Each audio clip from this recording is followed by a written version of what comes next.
18 months ago my credit score was 671. Today it's 812.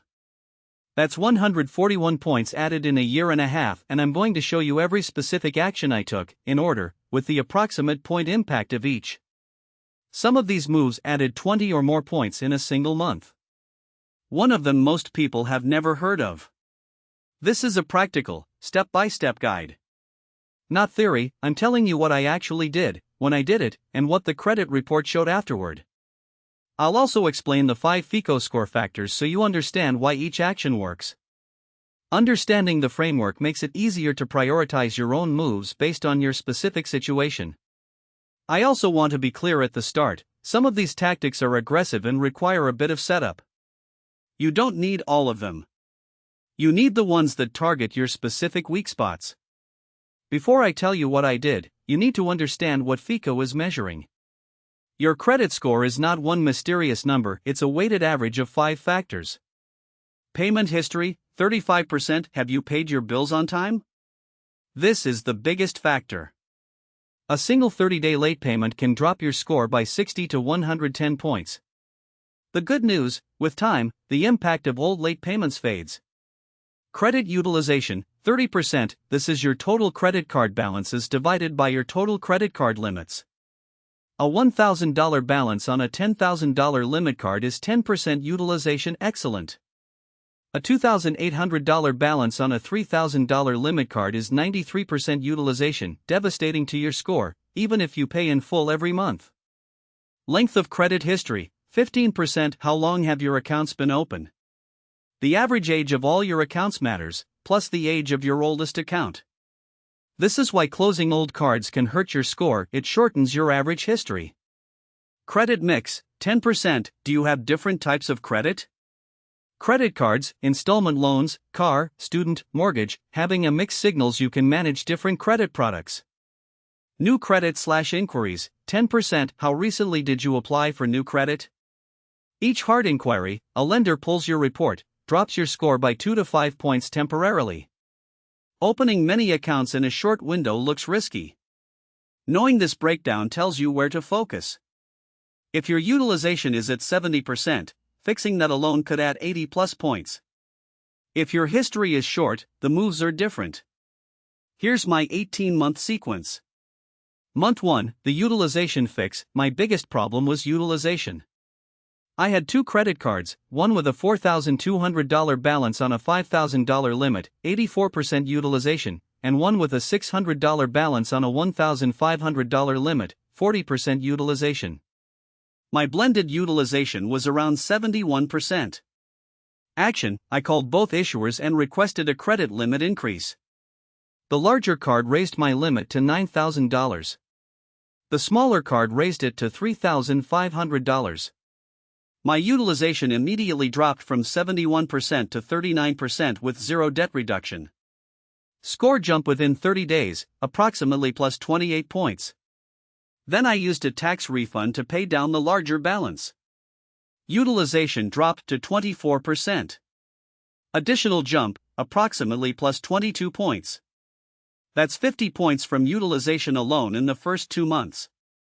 Month 3, the authorized user move. My mother has had the same credit card account since 1998, 26 years of clean history, perfect payment record, very low utilization. I asked her to add me as an authorized user. She did. I didn't need to use the card or even receive the physical card. That account's full history appeared on my credit report within 30 days. Average credit age increased by approximately 7 years.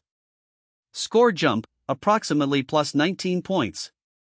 This is the move most people don't know about. It requires trust. You're using someone else's credit history, but it's entirely legal and enormously effective for people with thin or short credit files. Month 5, error dispute. I pulled my full credit reports from annualcreditreport.com, all 3 bureaus. I found one error, a medical collection for $180 that I had paid but was still showing as open and unpaid. I disputed it directly with the reporting bureau and submitted the payment confirmation as evidence. The collection was removed within 45 days. Score jump, approximately plus 14 points. The key on disputes: only dispute things that are genuinely wrong. Disputing legitimate negative items is a violation of credit repair laws and is a scam tactic that doesn't work long-term anyway.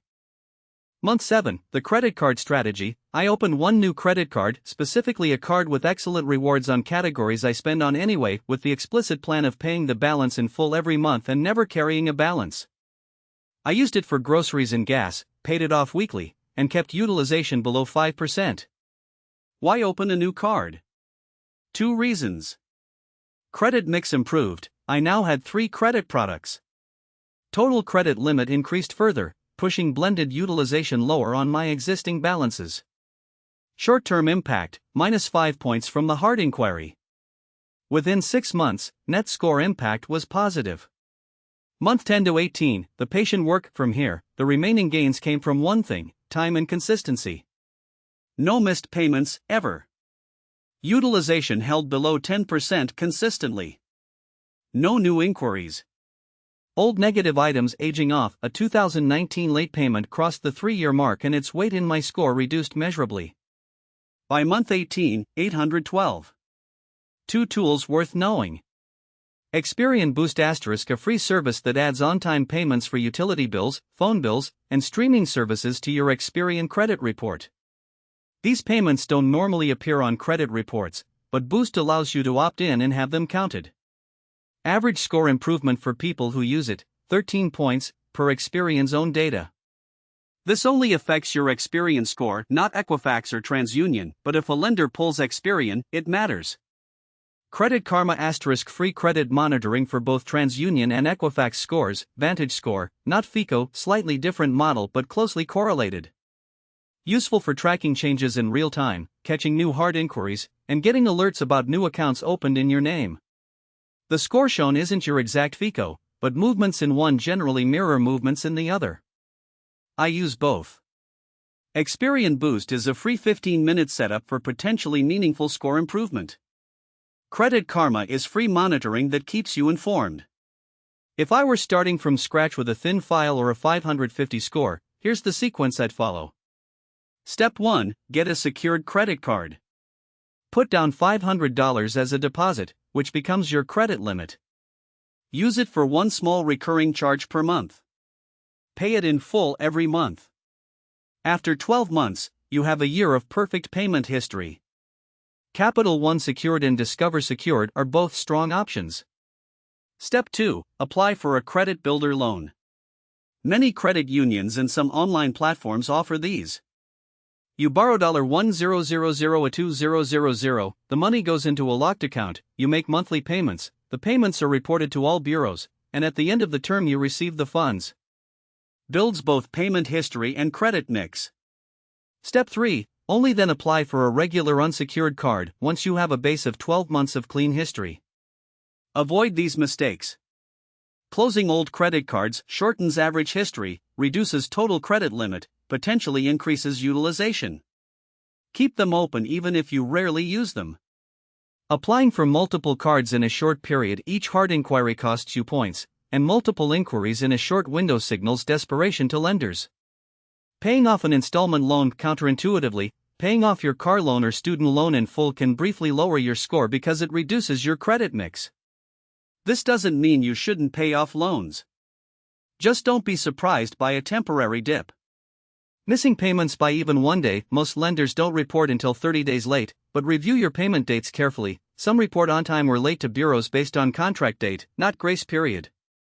The fastest moves for most people: request a credit limit increase, reduce utilization below 30%, then below 10%, and check your reports for errors on annualcreditreport.com. Those 3 actions alone can add 50 to 80 points for many people within 60 to 90 days. Experian Boost link and Credit Karma link are both free in the description, no purchase required. If you're starting from scratch, I've also linked the Capital One secured card. Subscribe for 2 videos a day. Comment with your current score, or just say where you are on the journey. No judgment here.